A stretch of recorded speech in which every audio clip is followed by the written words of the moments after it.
giving podcast with the mic here, but I'm too lazy to hold it. But happy Publishing Tuesday!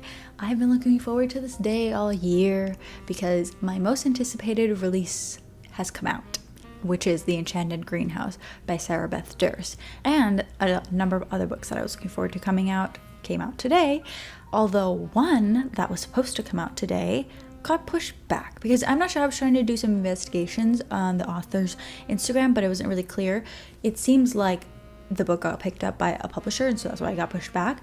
But also, and I thought for a second I was going crazy because I couldn't find the post, but I had it saved and I printed it out with the original title. Apparently the title got changed. Maybe I'm saying that's why like a publisher picked it up and then the title had to get changed, but the original title is Medievally Blonde by Kate Jacobs, and I was looking forward to that so much. Like, it sounded so interesting. It's like Legally Blonde but medieval, and I also thought the title was so clever, you know, but it got changed to The Princess Knight, which just sounds so dime a dozen in the genre, like fantasy, romantasy.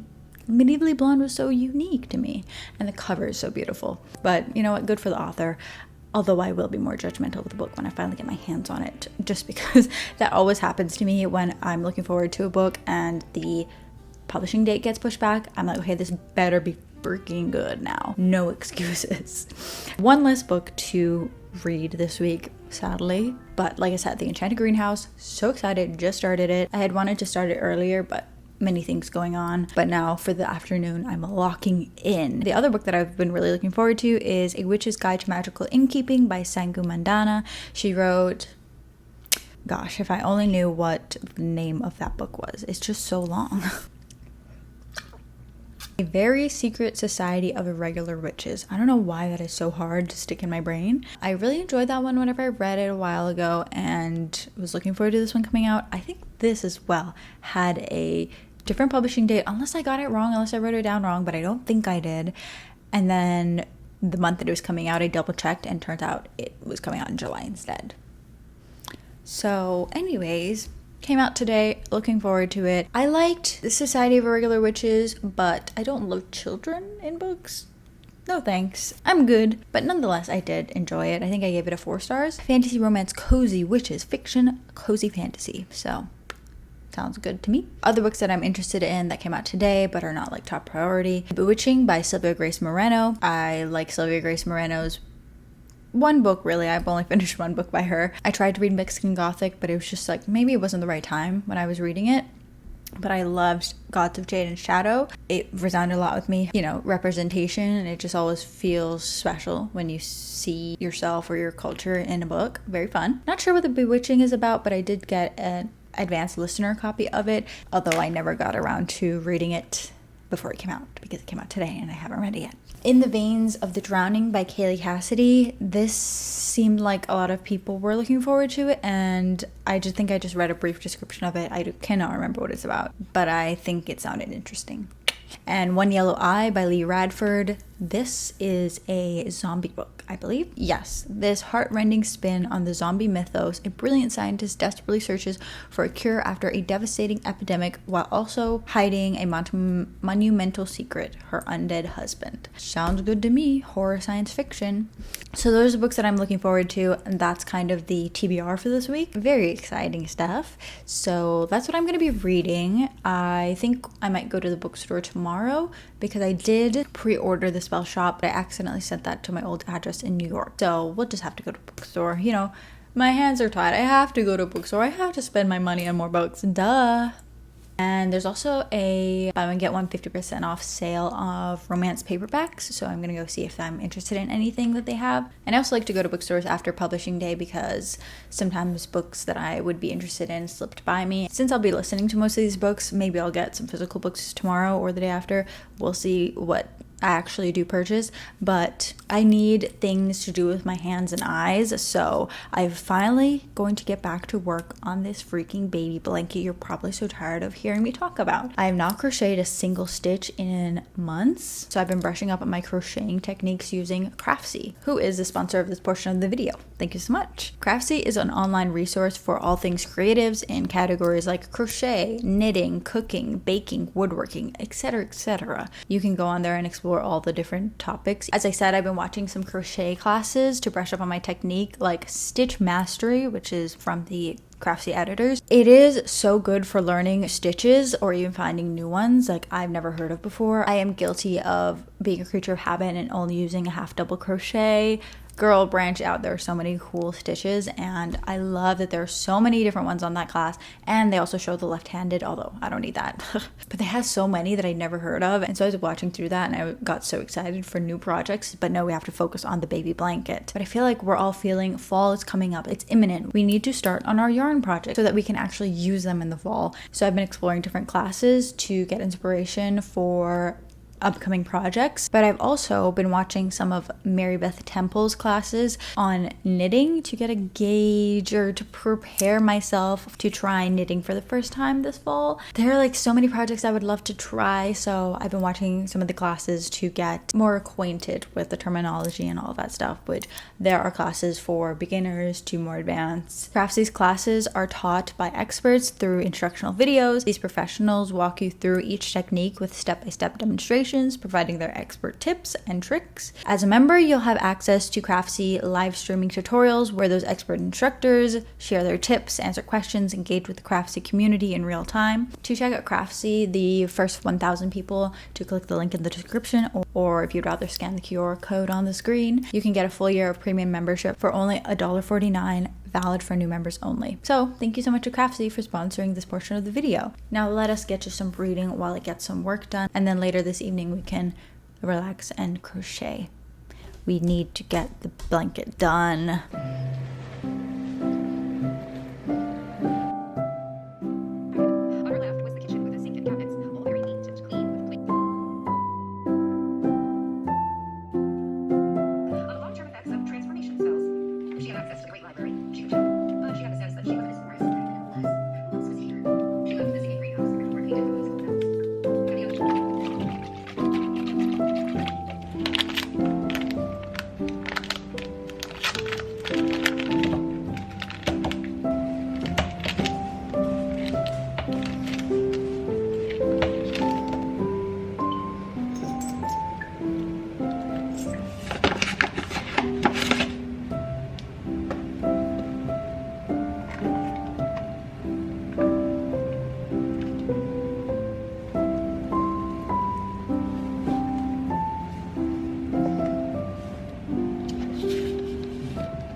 I'm back and I didn't buy any books. Can you believe that, Rocky? He can't believe it.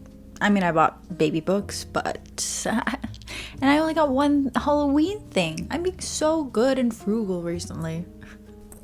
I am really enjoying The Enchanted Greenhouse, but I just felt like I shouldn't spend $30 on it since I already bought the audiobook. I mean, I used an Audible credit, so that's like half. I don't normally have any qualms about buying a book that I bought the audio of, especially if I like it, but I'm really enjoying The Enchanted Greenhouse, and we follow a character that was mentioned in the first book. She is put on this island where there is a ginormous enchanted greenhouse. There's like 300 plus greenhouses, and there's only one other person on the island, and it's the gardener. All of the other gardeners have left, and the enchantments, the magic of the greenhouses are failing, and so she's looking to help, and of course the gardener is a cute guy, so it's just them two and some talking plants. Like the first book, we have talking plant, and that is just so, I don't know, I love those characters. They're so fun, and to get to see more, great, it's amazing. So there's a bit of a romance, but it is such a cozy book. It does take place in winter, which was kind of unexpected, but you know, the main place is a greenhouse, and there are all different kinds of temperature and atmospheres in each greenhouse, all kinds of different plants and like locations, atmospheres, I think that's just the word I'm looking for. There's even like little magical beings, creatures that add to like the themes of each greenhouse. It's really cool, really interesting, very cozy fantasy. We also have like little cottages, some little soup, some nice meals. Amazing. I think I still would say that I enjoy the spell shop more than this, but it is not disappointing. It is pretty on par with the first book, which is very satisfying because I've read a couple second books in series and they've been disappointing, so this is great.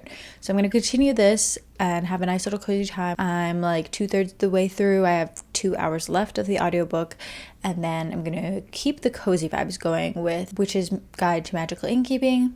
And it just also feels like yesterday and today I've seen great plants, very beautiful plants. So it's really going with the book vibes. But I'm gonna go over and hang out with my nephew Reef in a bit when he wakes up from his nap and play with his new toys. I'm so excited.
The weather today is beautiful.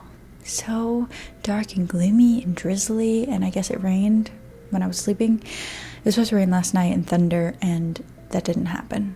Rude. Nowadays I can really get to enjoy thunderstorms because Rocky has gone deaf. Hate to break to you all, Rocky's deaf. But that means he doesn't get bothered by fireworks or thunder anymore. Great.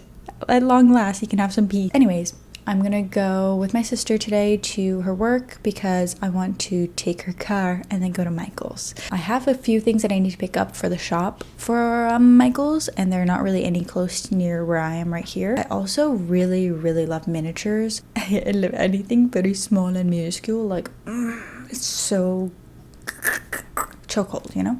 Ever since I was little. Before I moved from New York, I was starting to build my own miniatures, and I was having a lot of fun, and I would like really lock in and do literally nothing else. And I nearly brought it with me to Chicago, but I did end up packing it away into my storage unit. That's where most of my stuff is. I've really been getting an itching to do it, and since I've been a little bit more crafty this week, getting back into journaling as well, like I'll probably talk about it another time, but I've been struggling with journaling. I just really want to do some miniatures, you know? So I'm gonna go get the base and like a couple of little supplies, but that's the plan for today. And then I'm also listening to A Witch's Guide to Magical Innkeeping, and it is so good. I'm having such a great time. It is so cozy fantasy, and there are children again in this one, but these children are, I like these children. Who would have thought? Me? I know I have a nephew who is a child, but he's a baby. But I also feel like that's my, you know, it's my blood, so it's different. I am really enjoying this. It's very cozy fantasy. I really like the characters. The innkeeping part is great, although I don't feel like they have like many patrons, guests at this inn, so that's kind of silly. But yeah, I am enjoying this book very much, and I I'm like halfway through, I think. Maybe not. I'm trying to use Everand again, and I just, one book? Like, bro, you used to be able to listen to all the books, any book you wanted, really. So this is like such a step down, and it's really depressing. How do I even see how far oh yeah, I'm halfway through. And I have 2 hours left of the audiobook, and yeah, I think I can immediately say I'm enjoying this one more than I did the first book. Although, are those even in like the same world? Because I'm getting confused. I'm like, do I really even remember what happened in that first book that much? Like, I mean, they have the same cover art style, so I'm assuming that they're the same series, but they don't say like that they're in a series. Well, obviously they're standalones, but they don't say that they're within the same universe series kind of thing that a lot of authors do, even when they write in standalones. Like The Enchanted Greenhouse, that is the same universe as The Spell Shop. Anyways, 2 minutes to 2, I gotta go.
Bruh.